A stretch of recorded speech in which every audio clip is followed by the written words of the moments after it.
നമസ്കാരം. ഭാരത് ലൈവിലേക്ക് സ്വാഗതം.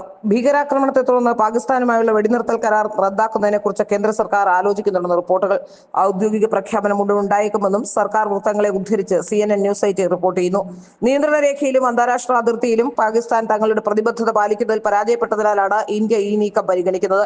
2021 ഫെബ്രുവരിയിൽ വെടിനിർത്തൽ കരാർ ഉണ്ടായിരുന്നിട്ടും പാകിസ്ഥാൻ വളർത്തുന്ന ഭീകര സംഘടനകളായ ലഷ്കർ ഇ തോയ്ബ, ജെയ്ഷെ മുഹമ്മദ്, റെസിഡന്റ് ഫ്രണ്ട് എന്നിവ ജമ്മു കാശ്മീരിലേക്ക് നുഴഞ്ഞുകയറ്റം തുടരുകയാണ്. സ്നൈപ്പർ ആക്രമണങ്ങളുടെയും ഷെല്ലാക്രമണങ്ങളുടെയും പാകിസ്ഥാൻ പലവട്ടം വെടിനിർത്തൽ കരാർ ലംഘിച്ചു. 2023-നും 2024-നും ഇടയിൽ അത്തരം സംഭവങ്ങൾ വർദ്ധിച്ചു വരികയാണെന്നും കേന്ദ്രം വ്യക്തമാക്കുന്നു. അതിർത്തിയിൽ സമാധാനം ഉറപ്പാക്കാൻ 2021 ഫെബ്രുവരി 25-ന് ഇരു രാജ്യങ്ങളും വെടിനിർത്തൽ കരാർ പുതുക്കിയതാണ്. പഹൽഗാമിലെ ഭീകരാക്രമണത്തിൽ രാജ്യമെമ്പാടുമുള്ള ജനങ്ങളുടെ രോഷം തിരിച്ചുമറിയുമ്പോൾ നയതന്ത്ര തിരിച്ചടിക്ക് പിന്നാലെ കൂടുതൽ കടുത്ത നടപടികളുമായി ഇന്ത്യ. ബീറ്റിംഗ് റിട്രീറ്റ് ചടങ്ങിൽ അതിർത്തി സുരക്ഷാ സേന അട്ടാരി അതിർത്തിയുടെ കവാടങ്ങൾ തുറക്കുകയോ പാകിസ്ഥാൻ റേഞ്ചേഴ്സുമായി പതിവ് ഹസ്തദാനം നടത്തുകയോ ചെയ്യാതെ തങ്ങളുടെ അമർഷം പ്രകടമാക്കി. ഇരുവശത്തു നിന്നും നിരവധി പേർ പങ്കെടുത്ത ചടങ്ങിൽ ഇന്ത്യൻ സൈനിക പരേഡ് കമാൻഡർ പാകിസ്ഥാൻ സൈനികർക്ക് ഹസ്തദാനം നൽകുന്നതിൽ വിട്ടുനിന്നു.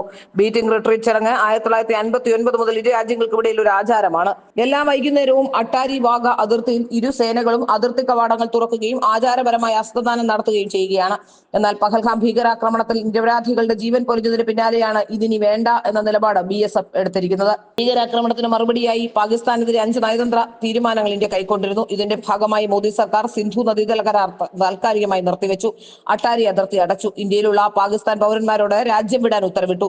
ഇസ്ലാമാബാദിലെ ഇന്ത്യൻ മിഷനിലെയും ന്യൂഡൽഹിയിലെ പാകിസ്ഥാൻ ഹൈക്കമ്മീഷനിലെയും ജീവനക്കാരെ കുറച്ചു. ഇന്ത്യക്കും പാകിസ്ഥാനും ഇടയിലുള്ള ഏക പ്രവർത്തനക്ഷമമായ അട്ടാരിയിലെ ഇന്റഗ്രേറ്റഡ് ചെക്ക് പോസ്റ്റും ഉടനടി പ്രാബല്യത്തിൽ തന്നെ അടയ്ക്കുകയും ചെയ്തു. ഏതായാലും കച്ചകെട്ടി ഇറങ്ങുകയാണ് ഭാരതമെന്ന് വ്യക്തം. തങ്ങളുടെ നിരപരാധികളായ ജനങ്ങൾക്ക് നഷ്ടപ്പെട്ട ജീവന് പകരം ചോദിക്കാതെ ഇനി അടങ്ങിയിരിക്കില്ലെന്ന വ്യക്തമായ സന്ദേശമാണ് ഭാരതം നൽകുന്നത്.